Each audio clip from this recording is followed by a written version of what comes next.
Assalamualaikum warahmatullahi wabarakatuh. Apa kabar teman-teman? Jumpa kembali dengan kami Dewani Duren ya. Pagi ini hari Selasa tanggal 20 September tahun 2022. Alhamdulillah kami sudah tiba dengan selamat setelah sejak hari Jumat kemarin. Kami pergi keluar kota ya, ke Indramayu. Kami mengunjungi kebun sahabat kami ya, Pak Sunatiku ya, seorang kepala desa di sana. Kuwu itu di Indramayu sebutan kepala desa, teman-teman. Nah, dari Indramayu kami menuju Bogor. Di sana kami bertemu dengan beliau Pak Mulyana Ahmad ya. Setiap ketemu beliau ada sesuatu yang baru dan itu memang yang kami cari. Nah, pagi ini ya Dewani Duren akan membedah, mengulas sedikit ya, mitos. Ya. Kenapa kami sebut mitos? Karena memang mitos itu kan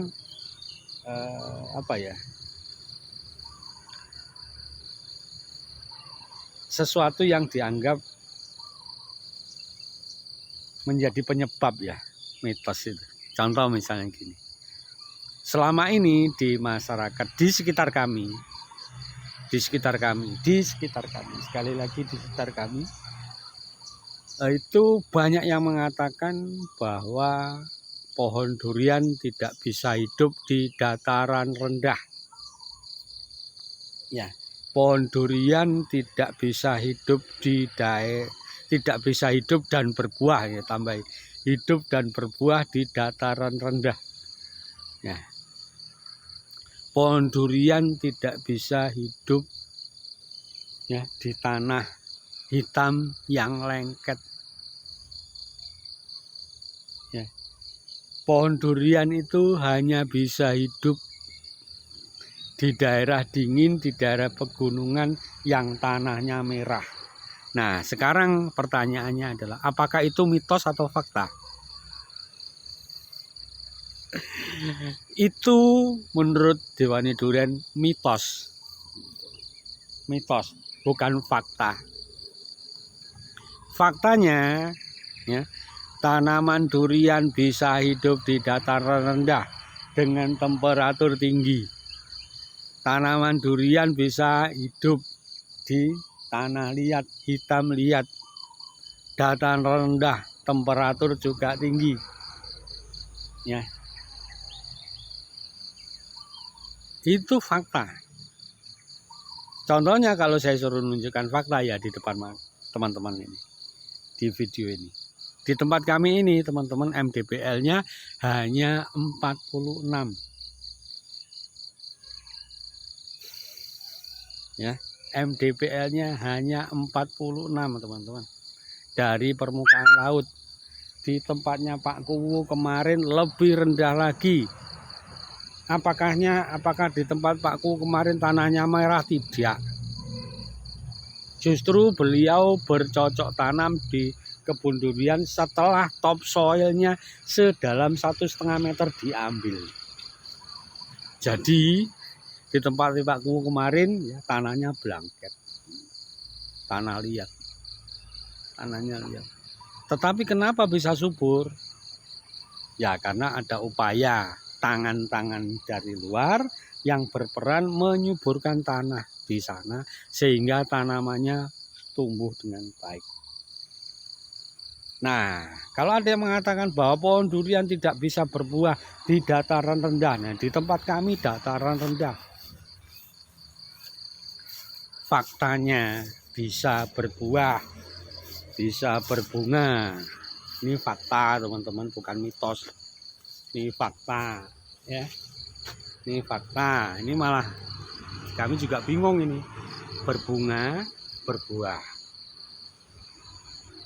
Buahnya sudah lumayan besar, disusul dengan bunga yang tidak kalah lebatnya itu sampai di atas. Ini membuat kami bingung juga.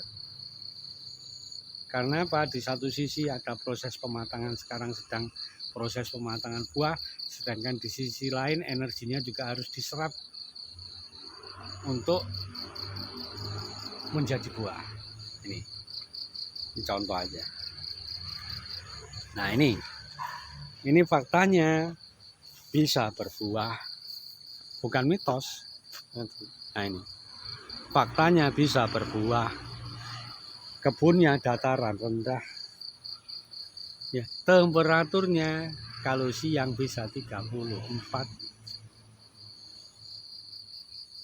Ini fakta. Jadi teman-teman, ya, yang mengatakan bahwa tanaman durian tidak bisa berbuah, tidak bisa berbunga di dataran rendah itu adalah mitos, bukan fakta, ya, bukan fakta. Faktanya ini di depan ini, oh, faktanya di depan teman-teman ini bisa lihat kan? Ini faktanya bisa berbuah. Nah sekarang tinggal teman-teman mau percaya fakta atau mitos. Ya, kenapa kami unggah ya mitos dan fakta ini hari ini? Karena apa? Semalam teman-teman, ya, kami chatting dengan seseorang yang ternyata tinggalnya di Banyuwangi, dari tempat tinggal kami tidak terlalu jauh, ya, tanya kepada kami, apa mungkin tanaman durian itu bisa tumbuh dan berbuah di dataran rendah, di tanah liat? Karena apa? Karena apa? Beliau punya saudara, ya, beliau pernah tanam, tidak pernah hidup. Jangan ngomong deh berbuah, hidup aja enggak, mati. Tanamnya ketika musim hujan, hidupnya ketika musim kemarau. Kenapa kira-kira teman-teman? Karena apa? Ketika musim kemarau tidak disiram. Ketika musim hujan tidak perlu disiram, nggak apa-apa karena ada air hujan.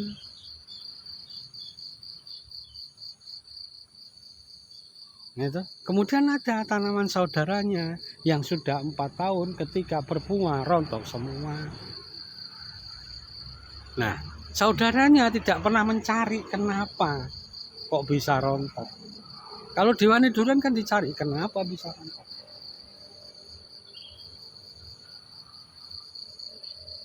Nah, hal-hal semacam ini akhirnya bukan menjadi sebuah mitos, ya. Sebenarnya mitos, tapi kemudian karena ada bukti.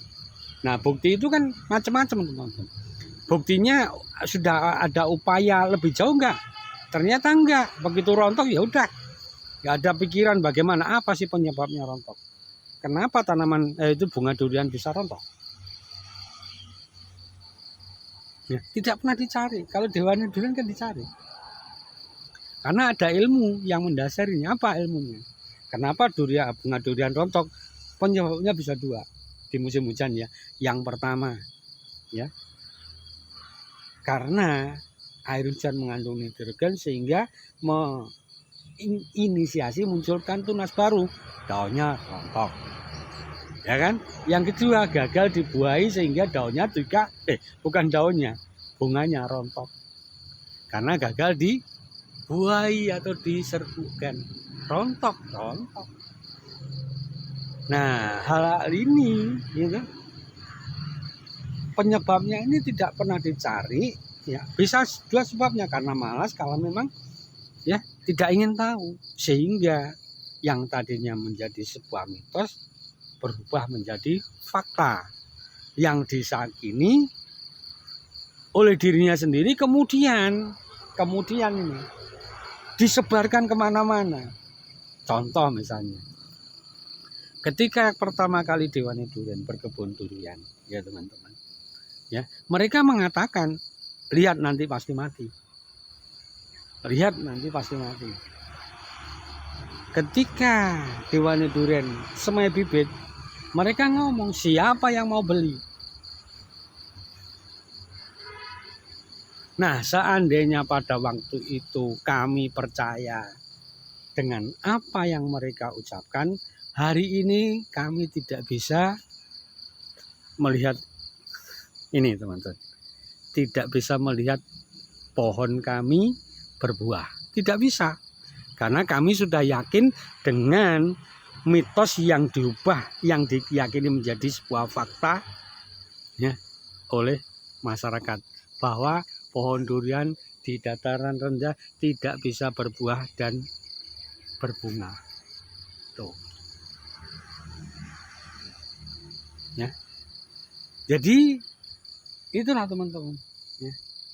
Nah sekarang kalau saya ditanya,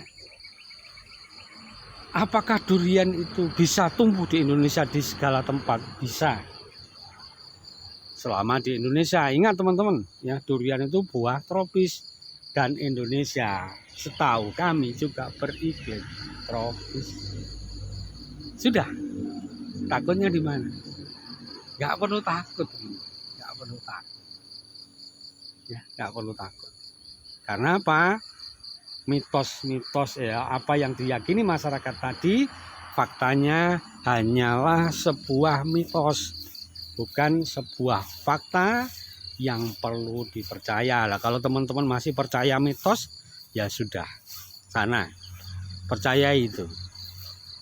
Dan tak jamin teman-teman akan menyesal. Nah, sekarang kan sudah terbukti, teman-teman.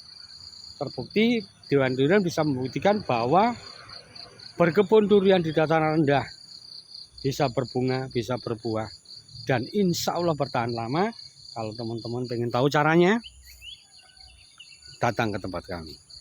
Atau kalau nggak mau datang ke tempat kami, pelajari cara-cara kami dalam berkebun durian.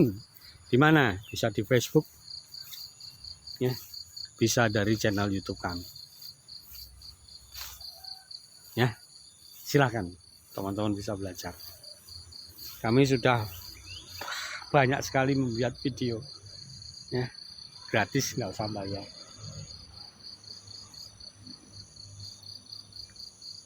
Nah, silakan dilihat. Oke teman-teman, sementara sampai sini dulu cerita pagi hari ini.